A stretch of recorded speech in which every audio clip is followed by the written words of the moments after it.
Via Isonzo a Treviso, fra le cassette postali del condominio, appesa alla sede dell'ANPI una bomba a mano di plastica. Finta sì, ma la minaccia a quanto pare no.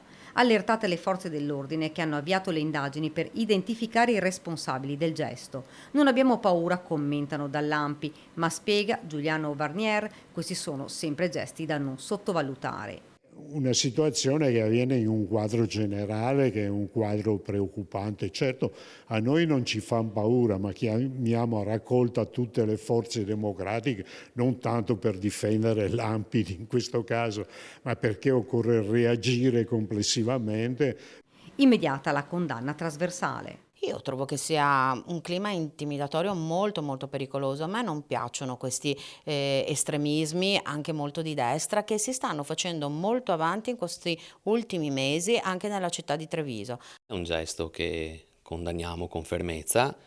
Sono sicuro che le forze dell'ordine faranno il loro e spero, ecco, che vengano beccati i responsabili al più presto.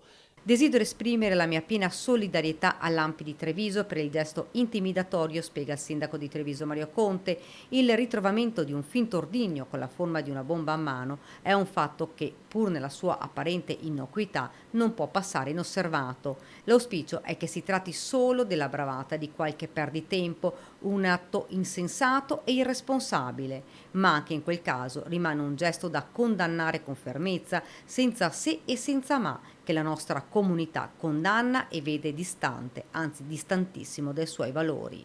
Un atto da non sottovalutare proprio perché anche se sono dei ragazzi non la credo una ragazzata, non è la cosa improvvisata, passi davanti alla sede di un partito o di un'associazione, gli scrivi una porcheria, un insulto e te ne vai, non era il pennarello, questa qui bisogna averla comperata e portata poi lì e quindi averci pensato. Questi episodi, se non vengono combattuti con decisione, possono poi portare a fatti più gravi, spiega l'ANPI. Nei giorni scorsi è stata devastata a Roma la lapide che ricorda il luogo dove fu rapito e poi assassinato Giacomo Matteotti. E non possiamo dimenticare l'assalto squadrista alla sede nazionale della CGIL.